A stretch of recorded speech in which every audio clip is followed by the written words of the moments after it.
Good morning students. BA part second में हम पढ़ रहे हैं फर्स्ट पेपर, और फर्स्ट पेपर के अंदर हमारे चल रहा है टॉपिक अमेरिकी राष्ट्रपति।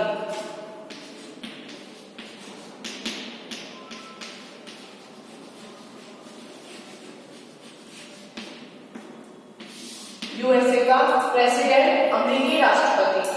तो अमेरिका के राष्ट्रपति के संदर्भ में हमने ये पढ़ा कि अमेरिका के अंदर राष्ट्रपति कितना शक्तिशाली पद है, और हमने उसकी तुलना की है ब्रिटेन के प्रधानमंत्री से, और हमने उसमें समानताएं देखी है कि ब्रिटेन के प्रधानमंत्री का पद जितना शक्तिशाली है, क्या उतना शक्तिशाली अमेरिका के राष्ट्रपति का पद है।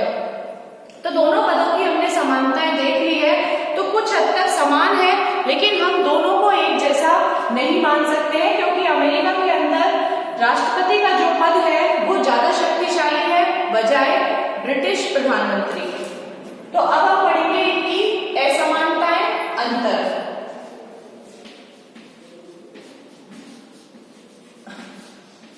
अमेरिकी राष्ट्रपति और ब्रिटेन का प्रधानमंत्री, ब्रिटिश प्रधानमंत्री।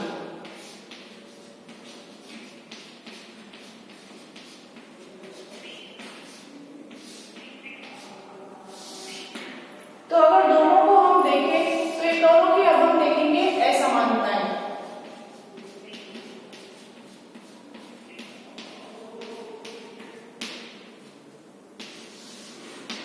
दोनों की असमानताएं हम देखते हैं, अमेरिका के जो राष्ट्रपति हैं और ब्रिटेन के प्रधानमंत्री।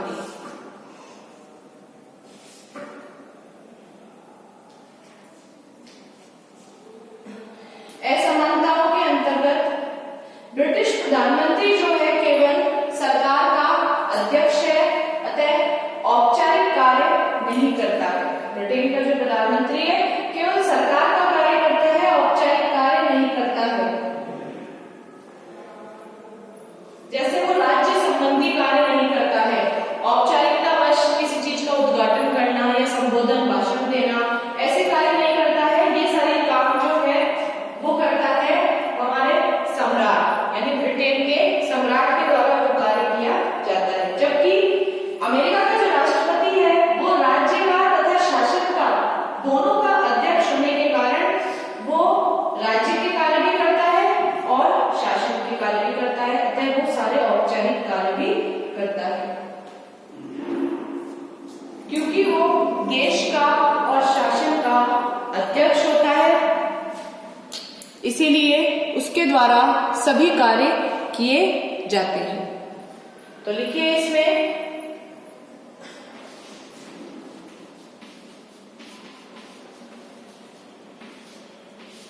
अमेरिकी राष्ट्रपति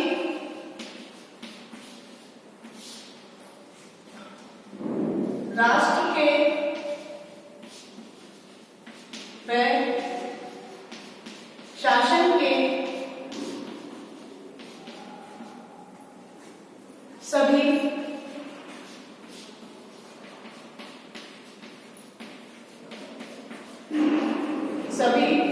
औपचारिक कार्य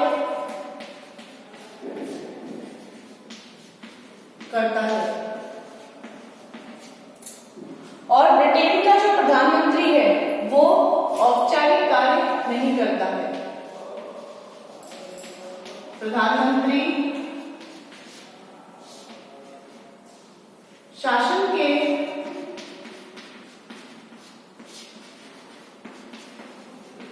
औपचारिक कार्य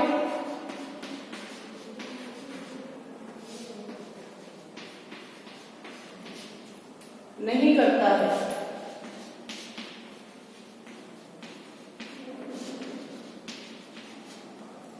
क्योंकि शासन का जो सर्वोच्च नेता है वो सम्राट होता है, सारे कार्य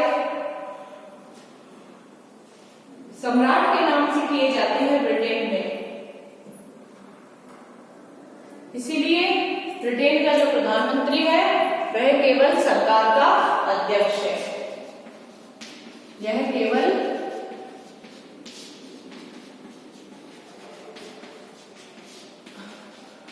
सरकार का अध्यक्ष है।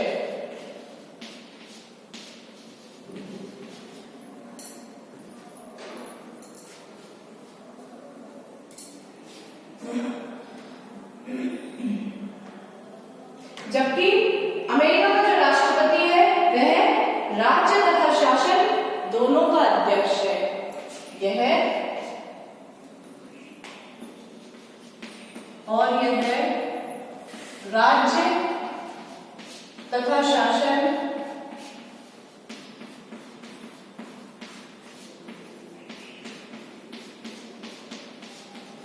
दोनों का अध्यक्ष है।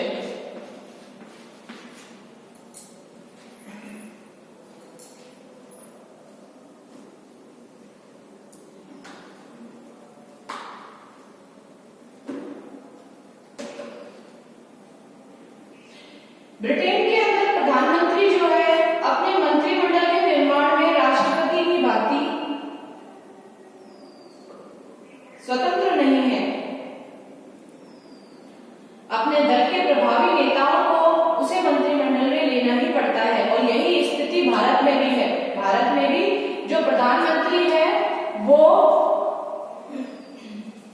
जब अपने मंत्रिमंडल यानी कैबिनेट का निर्माण करता है, जब अपनी कैबिनेट बनाता है तो उसमें जो दल के प्रभावशाली नेता है उन सभी को उसमें महत्वपूर्ण विभाग उसको देने होते हैं, उसमें उनको शामिल करना होता है। जबकि ब्रिटेन के अंदर ये कंपलसरी है कि वहां पर दल के अंदर उन सभी नेताओं को शामिल करना होगा और अमेरिका के अंदर ये कंपलसरी नहीं है कि राष्ट्रपति जो है वो सभी को अपनी पार्टी में शामिल करे, अपनी कैबिनेट में शामिल करे। जबकि अमेरिका का जो राष्ट्रपति है वो ज्यादा स्वतंत्र है अपने कैबिनेट के निर्माण को लेकर, अपने मंत्रिमंडल के निर्माण को लेकर।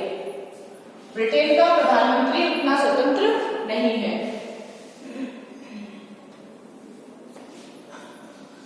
अपने मंत्रिमंडल के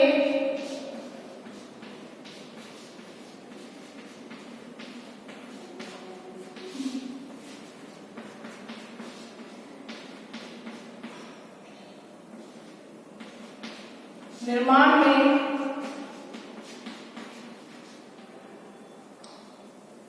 राष्ट्रपति स्वतंत्र है। वह अपने मन से किसी भी व्यक्ति को शामिल कर सकता है। साथ ही मंत्रिमंडल के बारे में राष्ट्रपति की स्थिति जो है वो ब्रिटिश प्रधानमंत्री से ज्यादा सुदृढ़ है। और अमेरिका के अंदर ब्रिटेन में प्रधानमंत्री को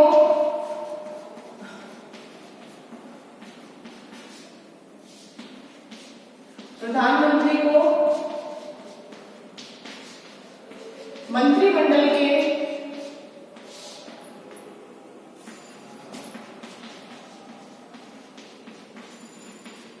निर्माण में स्वतंत्रता नहीं है। उसे दल के जो प्रभावी नेता है उन्हें शामिल करना होता है।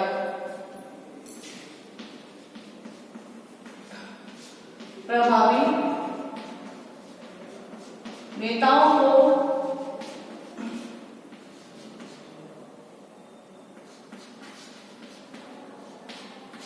शामिल करना पड़ता है।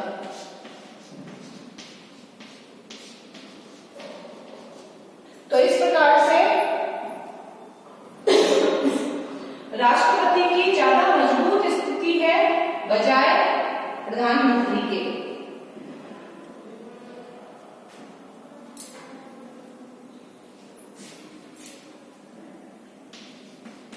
राष्ट्रपति की मंत्रिमंडल में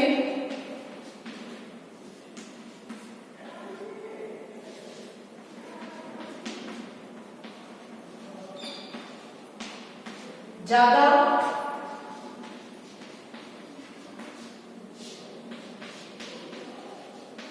प्रभावी स्थिति है। राष्ट्रपति जो है उसकी मंत्रिमंडल में ज्यादा प्रभावी स्थिति है। तीसरा है प्रधानमंत्री को किसी भी नियुक्ति की संसद से पुष्टि नहीं करानी पड़ती। जो प्रधानमंत्री है उसे किसी भी नियुक्ति की संसद से पुष्टि नहीं करानी पड़ती।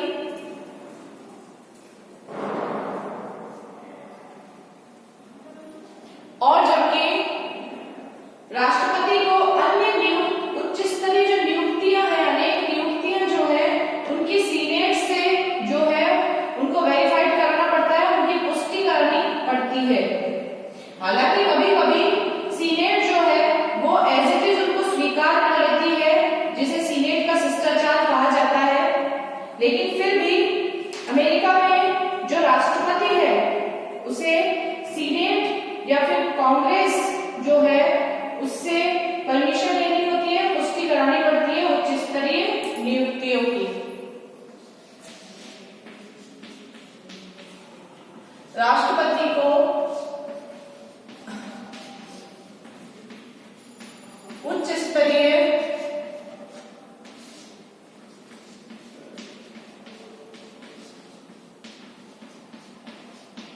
नियुक्तियों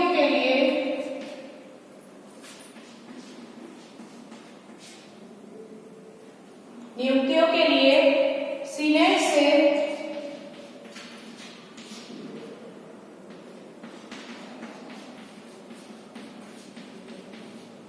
पुष्टिकरण आवश्यक है।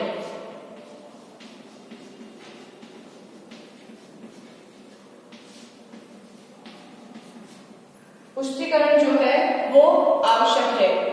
जबकि जो ब्रिटेन के अंदर जो प्रधानमंत्री है उसे किसी की पुष्टि या किसी से कोई परमिशन नहीं लेनी पड़ती। प्रधानमंत्री को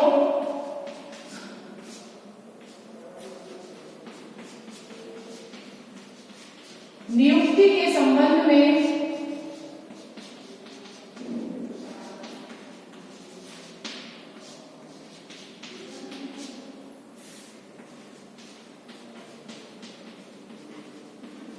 पुष्टिकरण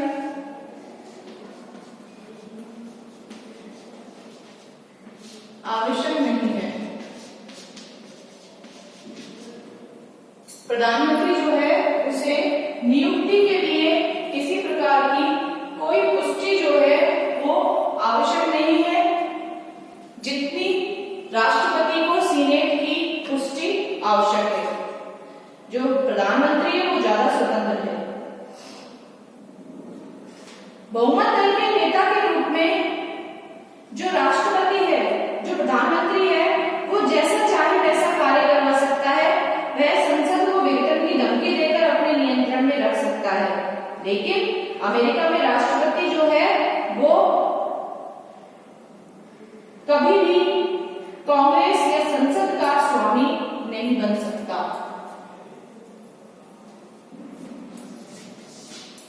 राष्ट्रपति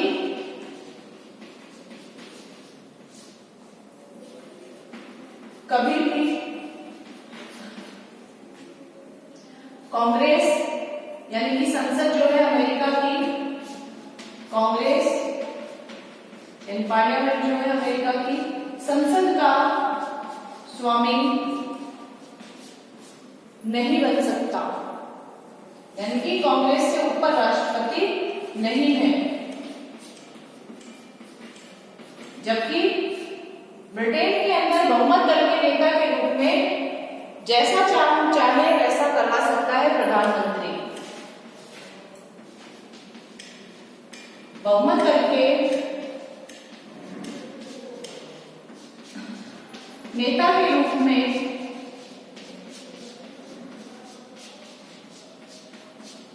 प्रधानमंत्री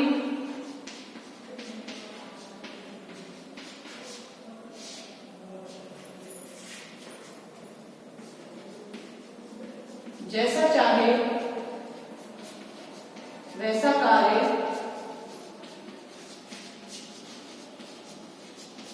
करवा सकता है।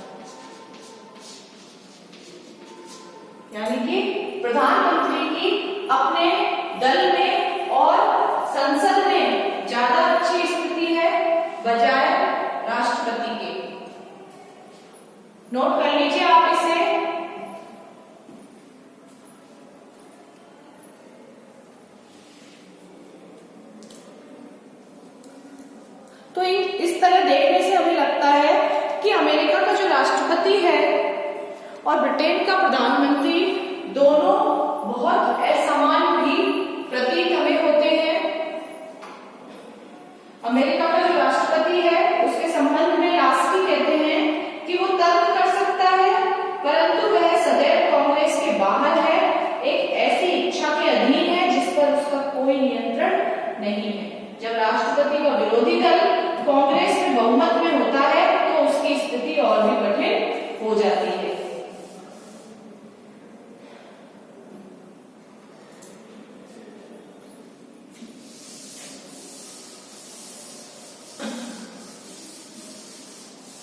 असमानताएं बहुत ज्यादा है अमेरिकी राष्ट्रपति और ब्रिटिश प्रधानमंत्री में, जबकि समानताएं उनमें बहुत कम है दोनों ही पदों में।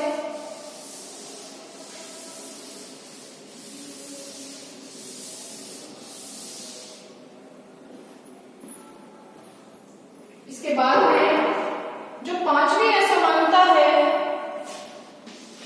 वो है कि अमेरिका में राष्ट्रपति द्वारा प्रस्तावित जितना भी बजट है वो प्रतिनिधि सभा और सीनेट जो है उसमें कटौती कर सकती है। कई बार कांग्रेस ने भी कटौती करके राष्ट्रपति की इच्छा के विरुद्ध कार्य किया है, लेकिन ब्रिटेन के अंदर जब वित्त मंत्री बजट बनाता है और कॉमन सभा में उसे प्रस्तुत करता है तो उसमें बहुमत होने के कारण विधेयक जो है वो सरलता से पारित हो जाता है और अपने इसी बहुमत के कारण जो राष्ट्रीय वित्त है उस पर प्रधानमंत्री का ही अधिकार होता है।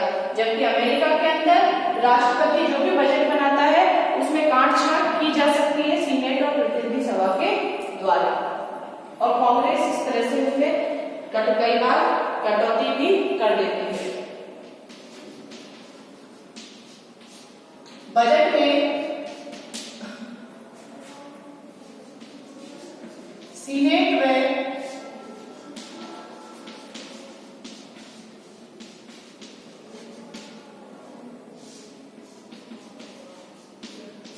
प्रतिनिधि सभा द्वारा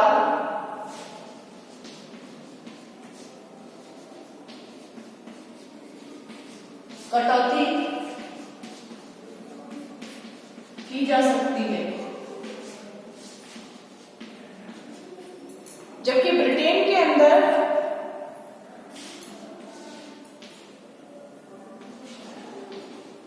वित्त मंत्री द्वारा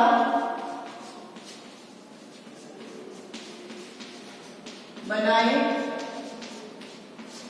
जो बजट वित्त मंत्री बनाता है, वित्त मंत्री द्वारा बनाए बजट को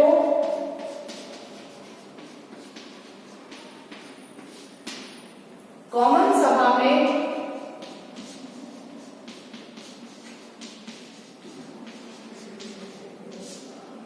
उस दल का बहुमत होने के कारण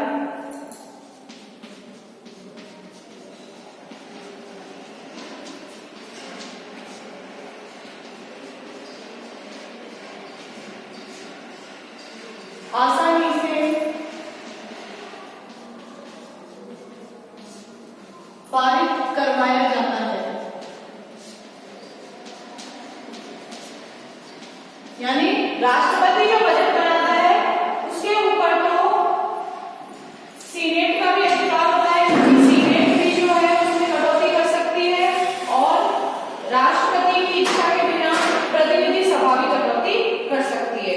लेकिन प्रधानमंत्री के निरीक्षण में जो वित्त मंत्री के द्वारा जो बजट बनाया जाता है ब्रिटेन में, उसमें कोई भी कटौती नहीं की जा सकती। कॉमन सभा में बहुमत दल का नेता होने के कारण प्रधानमंत्री उस बजट को आसानी से पारित करवा सकता है।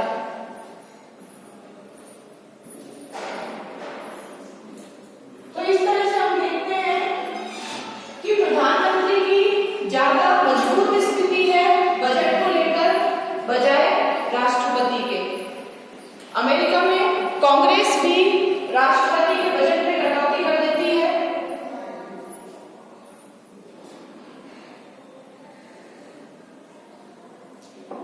इसके बाद अगला है अमेरिका में वैदेशिक क्षेत्र में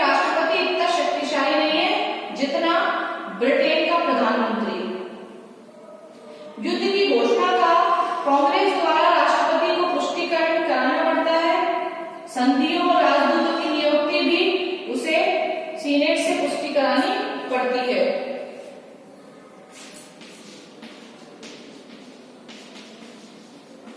वैदेशिक क्षेत्र में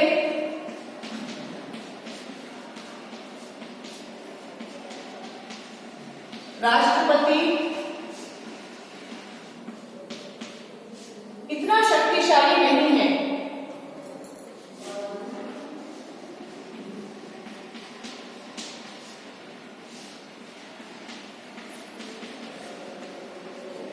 उसे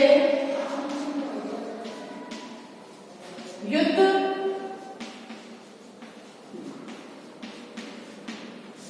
राजदूतों की नियुक्ति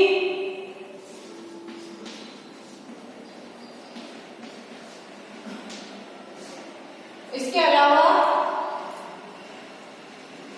संधि, दो देश जो संधि करते हैं उसमें कांग्रेस व सीनेट की पुष्टि आवश्यक है।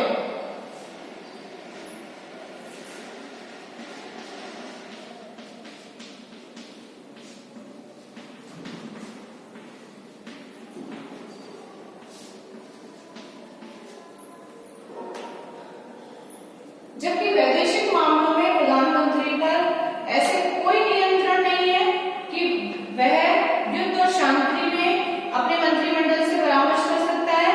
उसे संसद की पूर्व स्वीकृति के बिना भी युद्ध और शांति की घोषणा करने का अधिकार है। जो प्रधानमंत्री है, यही बात भारत में भी है। भारत में भी युद्ध और शांति की घोषणा के लिए प्रधानमंत्री पूर्णतः स्वतंत्र है।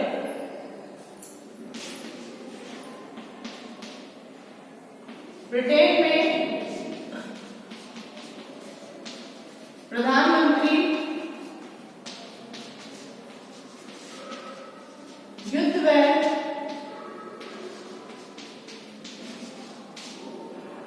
शांति की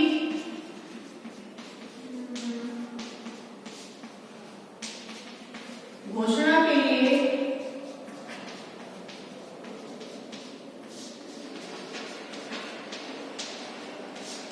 पूर्णतया स्वतंत्र है।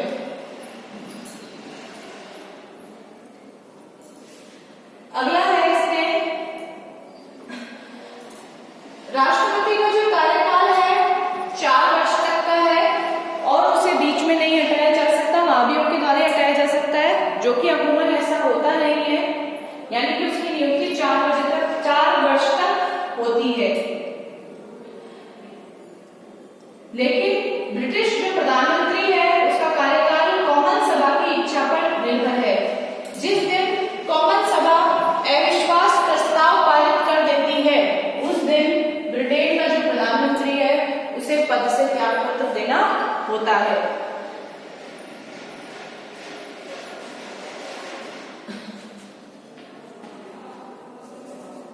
राष्ट्रपति की नियुक्ति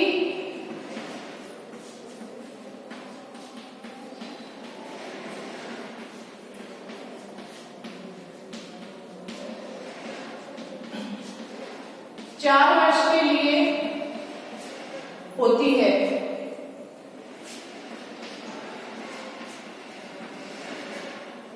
उसे महाभियोग द्वारा ही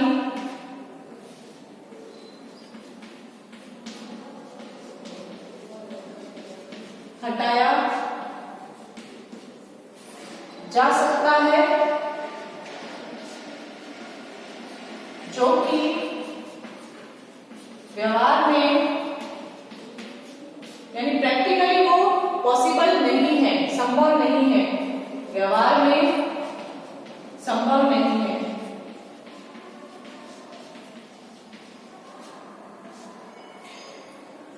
और ब्रिटेन के अंदर जो प्रधानमंत्री है वो कॉमन सभा के विश्वास पर ही टिका रहता है। जैसे ही कॉमन सभा के अंदर अविश्वास प्रस्ताव पारित हुआ, उसके मंत्रिमंडल के साथ प्रधानमंत्री को त्यागपत्र देना होता है, सरकार गिर जाती है। और यही बात भारत में भी है, क्योंकि भारत में जो संसदीय शासन व्यवस्था है वो ब्रिटेन से ही अपनाई है, इसीलिए भारत में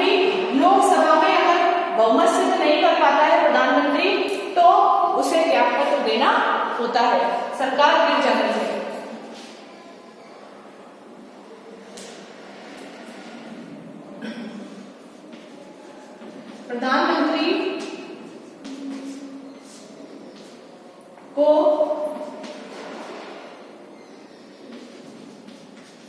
कॉमन सभा में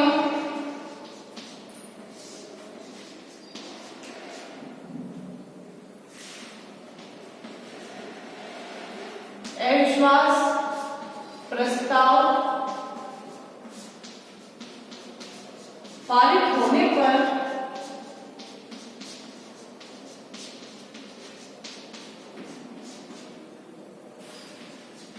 त्यागपत्र देना होता है। प्रधानमंत्री का जैसे ही अविश्वास प्रस्ताव पारित हुआ उसे त्यागपत्र देना होता है, यानी कॉमन सभा में विश्वास पर ही उसका जो पोस्ट है, उसका जो पद है वो टिका होता है। जो प्रधानमंत्री का कार्यकाल जो है उसका कार्यकाल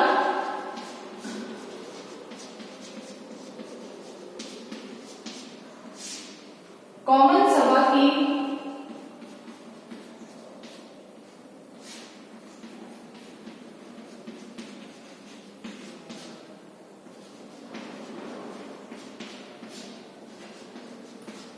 इच्छा पर ही निर्भर है।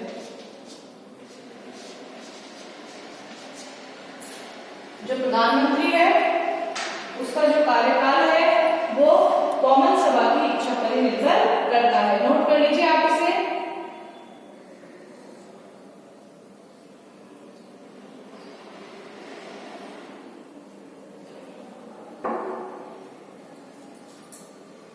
अगर इसमें हम लास्ट देखना चाहें तो एक पॉइंट और आता है कि अमेरिका के अंदर जो प्रधानमंत्री है वो कांग्रेस के प्रति उत्तरदायी नहीं होता है, यानी कि संसद के प्रति उत्तरदायी नहीं होता। लेकिन ब्रिटेन के अंदर जो प्रधानमंत्री है वो संसद के प्रति उत्तरदायी होता है। लास्ट है इसमें राष्ट्रपति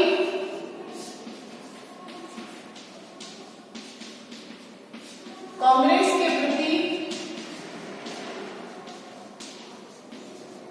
उत्तरदायी नहीं है, जबकि ब्रिटेन के अंदर प्रधानमंत्री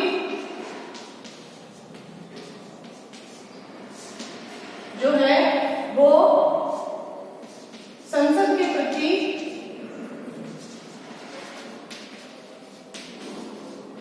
उत्तरदायी है।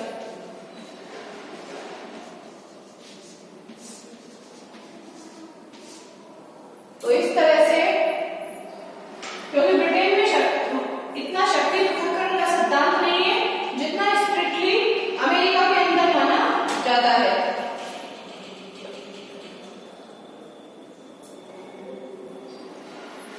नोट कर लीजिए आप इसे। तो निष्कर्ष तौर पर हम ये कह सकते हैं कि ब्रिटिश प्रधानमंत्री और अमेरिकी राष्ट्रपति में शक्तिशाली कौन है और दोनों एक दूसरे से कम या अधिक है। और ये कहना बहुत ही ज्यादा कठिन है, क्योंकि अपने अपने क्षेत्र में दोनों ही सक्षम है, दोनों ही शक्तिशाली है। अगर रैमजे मेयर की अगर कोटेशन देखें तो उसमें वो कहते हैं कि संसद में कोई भी संवैधानिक अध्यक्ष उसका यानी प्रधानमंत्री का मुकाबला नहीं कर सकता, चाहे वह अमेरिका का राष्ट्रपति ही क्यों ना हो। अगर संसदीय शासन प्रणाली में देखना है तो प्रधानमंत्री सबसे ज्यादा शक्तिशाली है, और यदि अध्यक्षात्मक शासन प्रणाली में देखना है तो राष्ट्रपति जो है वो सबसे ज्यादा शक्तिशाली है।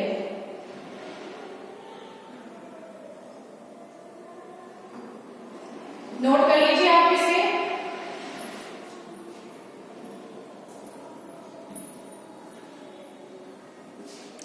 अमेरिका के राष्ट्रपति आपका कंप्लीट हो गया है। इसके आगे हम पढ़ेंगे अमेरिकी कांग्रेस यानी कि अमेरिका की संसद। आपके राष्ट्रपति के राष्ट्रपति के कार्य और शक्तियां, इन सभी के संबंध में आपको बताया गया है और आपके एग्जाम में इसमें क्वेश्चन भी आता है।